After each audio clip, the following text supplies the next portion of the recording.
Okay,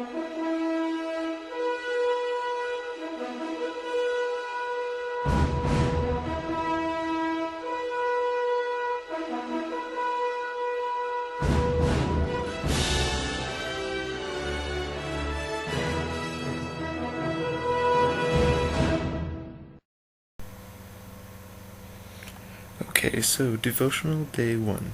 Today we will be looking at Matthew 19 through 24.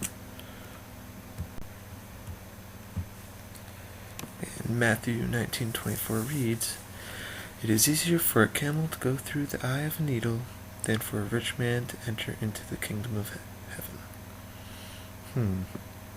A camel to go through the eye of a needle. Impossible? I think not.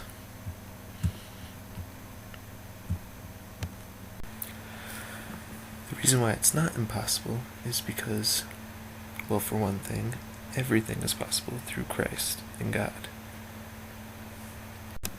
But the reason why this specifically is not impossible is because when they're talking about a needle, the eye of the needle, they don't actually mean a needle in which you sew with. They're actually talking about city gates. However, the gates to many cities were often very, very small, so they would call them the eye of the needle. And these city gates would usually only be able to fit about one camel,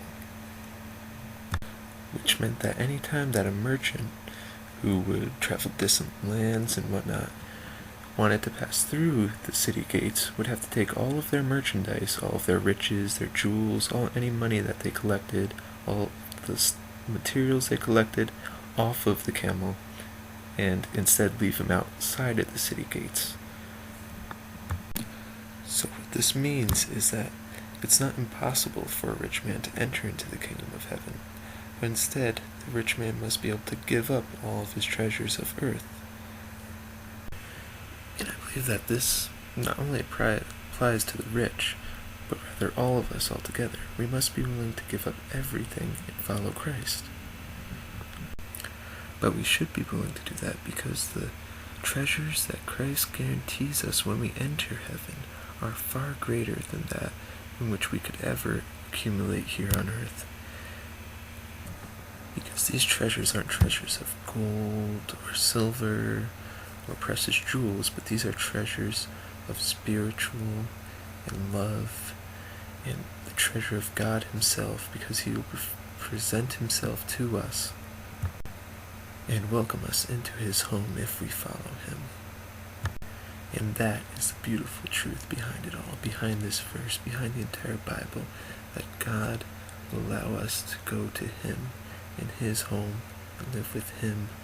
For he is perfect, he is the most beautiful thing in the universe, and he is loving us. And we get the chance to love him back. And that idea is just so beautiful. Well, that's about all I've got. If you're new to Christ and you don't know him, I hope this sparks some interest in you. I hope you will take the time to look deeper into the Bible and into the Word of Christ. And if you do know Christ, you do follow him, you do love him, I hope this brought out new information. I hope you got a deeper understanding of the Bible because of this. I hope it benefited you some way. Thanks so much. Love you guys. Pray for you. Feel free to tell me if I'm wrong by this. Leave notes. Whatever. See you next time.